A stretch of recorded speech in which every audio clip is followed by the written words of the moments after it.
그리고 제가 두 번째, 지난 강의에서도 말씀드렸는데 디플레 투자 종목을 하셔야 됩니다. 왜? 주식이 이렇게 쫙 올라가니까 우리는 그런 심리가 있어요. 주식이 올라가면 수익률이 높아지죠. 그러면 오히려 단기 수익률이 낮은 채권이나 예금이나 이런 건 안 쳐다보시는 거예요.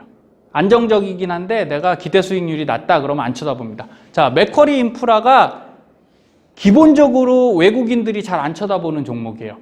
이유는 자, 2006년 상장 이후에 금융위기 때 계속적으로 300% 상승은 했지만 외국인들이 원하는 단기 차익이 높지 않아요. 가격 변동이 크지 않기 때문에 얘는 갑자기 매도를 막 한다고 해서 차익 실현이 어렵습니다. 두 번째, 디플레이션 시 가장 중요한 상품이에요. 얘가 투자한 거는 대부분 자, 인천국제공항 고속도로 아시죠? 그 다음에 우면산 터널, 또 백양 터널 이런 인프라에 투자가 돼 있어요. 그거를 국가가 하기 뭐하니까 호주 맥쿼리 은행에 준 거예요. 그래서 당신들이 돈으로 하고 거기 수입은 2043년까지 당신들이 가져가세요.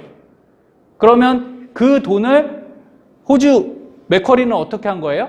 여러분들한테 펀딩을 한 겁니다. 주식을 하나씩 팔아서 그 돈 갖고 충당하고 있는 거고 거기서 나온 수익금을 여러분한테 배당을 드리는 거예요. 그래서 2019년이죠. 작년도 7%대 배당을 했어요. 그러면 7%대 배당이 들어온다. 삼성전자보다 많잖아요. 물론 삼성전자만큼 급격하게 올라가진 않지만 이렇게 꾸준히 올라가는 거 나쁘십니까? 저는 이런 게 훨씬 안전하다고 봐요. 그리고 가장 좋은 게 제가 디플레라고 말씀드렸잖아요. 디플레는 모든 자산 가치가 떨어지는 겁니다. 그래서 일본의 니케이가 디플레이션 때 어떻게 됐어요? 쭉 빠졌죠. 4만 갔던 게 2만까지 갔으면 우리나라 코스피가 이렇게 보시면 돼요. 2200이 1100까지 가는 거예요. 그럼 삼성전자 가격은 어떻게 되겠습니까? 내려가겠죠. 어쩔 수 없어요. 근데 맥쿼리는 안 내려갈까요? 덜 내려갑니다. 왜? 얘가 투자한 게 저기잖아요. 터널이고 고속도로고 자산 가치가 평가하기가 쉽지 않은 거예요. 그리고 이 펀드의 이 주식의 주수익원은 통행료지 않습니까? 사용료. 사용료들은 경기 안 좋아도 고속도로 안 타실 거예요? 타신다니까요. 그래서 삼성전자는 경기가 안 좋을 때 부지 가격 떨어지겠고 공장 가격 떨어지겠고 매출 떨어지겠지만 이런 인프라 투자들은 경기가 안 좋을 때도 계속 그대로 가는 겁니다. 땅값이 그렇게 떨어지진 않아요. 떨어져도 덜 떨어진다. 그리고 계속 통행료는 나올 거니까 그걸로 배당을 실시하겠죠. 그러면 은행 이자율이 0%인데 내 배당이 4%면 괜찮은 거죠. 그래서 꾸준하게 사셔도 괜찮다. 그래서 최근 외국인들이 많이 팔고 있고 기관이 이걸 많이 보유하고 있어요. 연기금들도 많이 갖고 있고 뒤에 보시면 이제 경찰공제회도 맥쿼리 인프라를 사기 시작했어요. 그럼 우리는 너무 고수익만 쫓지 마시고요. 이런 안정적인 거 쫓아가자는 거예요. 그래야 내 자산을 지킬 수 있습니다. 자, 그래서 맥쿼리 인프라 보여드리면 최근 한 3주 1200원까지 갔다가요. 쭉 빠졌어요. 그래서 한 600원 정도 빠졌습니다. 그래서 600원 왜 빠졌나 제가 이렇게 봤어요. 봤더니 자, 맥쿼리 인프라는 조금 특이한 건 외국인은 여기에 별로 관심 없다고 그랬죠. 단기 차익 실현이 어려운 종목이에요. 그래서 누가 관심이 많냐? 기관이 많아요. 자, 보시면 이 녹색이 개인이라고 했죠. 파란색이 기관입니다. 얘는 또 거꾸로 되는 거예요. 내가 사면 기관이 팔아요. 근데 정확히 말하면 기관이 팔기 때문에 개인이 사는 거예요. 왜? 가격이 떨어지잖아요. 기관이 막 파니까 가격이 떨어지니까 개인이 내가 사야지 싸니까 그러고서 들어오시는 거로 보면 됩니다. 자, 여기 보니까 똑같죠. 개인이 파니까 외국인이 사죠. 기관이 사죠. 근데 이 가격 결정을 누가 하냐? 안타깝게 개인들이 못 한다는 거예요. 기관이 요구하는 대로 자기들 계산대로 움직이는 거고 외국인들이 훨씬 쉽게 합니다.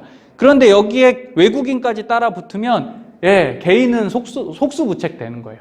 그래서 제가 이걸 지난번 강연 때 좀 사세요 그랬더니 저희 이제 시청자님들이 좀 사시다가 그때가 요때였어요. 근데 사기 시작하는데 떨어지시는 거죠. 그러니까 불안하니까 연락 오시더라고요. 이거 사도 돼요? 사도 돼요? 제가 그랬어요. 사세요. 왜? 12,000원에서 11,600원으로 내려갔어. 11,400원까지 내려갔거든요. 그래봐야 손실 몇 프로예요? 4%안 돼요. 근데 배당 7% 받으시면 남는 거잖아요. 사세요. 걱정하지 마세요. 왜? 이거 가격 떨어지는 만큼 나중에 오르면 되고요. 배당으로 채우면 됩니다. 대신에 이렇게 떨어지는 일이 많지 않으니까 이럴 때 좀 사놓으세요. 그래서 사셨어요. 그랬더니 아니나 다를까? 자, 외국인이 어떻게 되고 있습니까? 사기 시작했죠. 어느 정도 가격 떨어뜨렸다 생각하니까 애들 다시 사는 거예요. 기관도 어느 정도 팔다가 이제 사기 시작했어요. 자, 여러분 잘 보셔야 돼요. 이런 종목이 떨어지는 거는 악재라기보다는 이들이 요구하는 가격대가 있고요. 그 가격대를 맞춰가는 과정이에요. 그래서 맥쿼리 인프라 올 하반기 분배금 주당 350원, 두 번 주니까 700원대 주잖아요. 자, LG CNS의 대성산업까지 M&A도 들어가기 시작했어요. 그럼 무슨 얘기냐? 통행료뿐 아니라 이제 회사에서 발생하는 수익까지 여러분들한테 드릴 거라는 거예요. 그럼 안정성이 더 높아졌죠. 인프라 투자 강자가 이제 M&A도 상당히 잘하는 회사가 되는 거예요. 그리고 맥쿼리 인프라 거래기관 비중이 기관이 37이라니까요. 예, 압도적으로 기관이 많습니다. 맥쿼리 담은 경찰 공제회 국내 증시 급락에도 미소. 작년 9월인데 그 증시 쫙 떨어질 때 이거 갖고 있는 사람들은 그냥 편안한 겁니다. 그래서 이 주식의 특징은 뭐겠어요? 주가가 올라가면 가격이 떨어져요. 지금이 그래서 사실 만한 때라는 거예요. 거꾸로 주가가 어떻게 해요? 떨어지면 얘 주식은 올라가겠죠, 주가는. 그래서 주식이 좋을 때 주식만 보지 마시고 그때 떨어져 있는 것을 사셔라. 그게 제가 역발상으로 추천드리는 종목이고요.